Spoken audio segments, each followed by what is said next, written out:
Hey guys, it's Reginald here. Today I'm going to talk about The Last of Us Part 2 and why it's communist propaganda.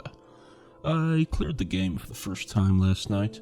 It was on the hardest difficulty and it took me, about 15 hours.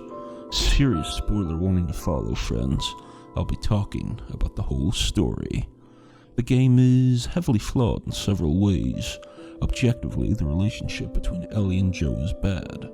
Not like the first game at all. The first instance of poor character development is seen when Joe defends Ellie from his boyfriend Seth. Get the hell out of here. Get your hands off me. Hey! Enough.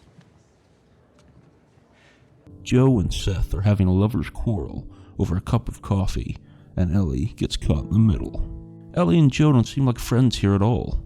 Unrealistic considering how friendly they were in the first game. The second big problem is, you guessed it, the death of Joe, the main protagonist of the first game. Personally, I was unhappy with this decision, as I wanted to play as Joe for the entire game. I like Joe, but now he's dead. I was thinking that if they have infected in this game, and infected are like zombies, maybe Joe could come back in a zombified form to retcon the plot. Or maybe they could say that Joe's death was Ellie's dream, or that maybe he was a fake Joe, like, a person pretending to be Joe that looked like him. Just brainstorming. The other big problem with the game is that there are too many factions. I can't remember what the differences are between the WLF, and the Scars, and the Rattlesnakes.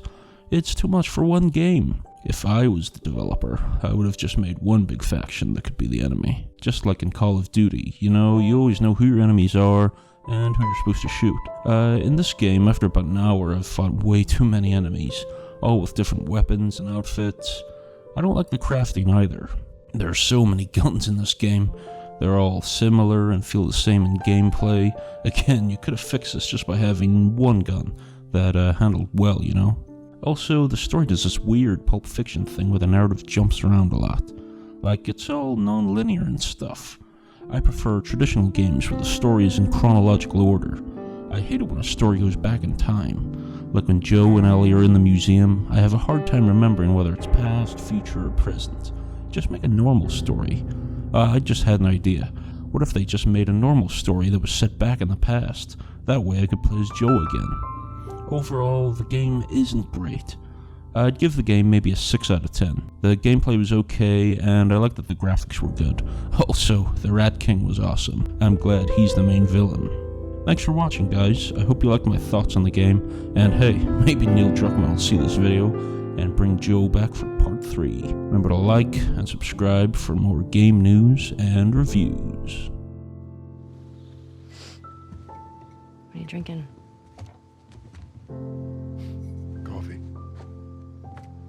I'm a little embarrassed as to what I had to trade to get it, but it's not bad.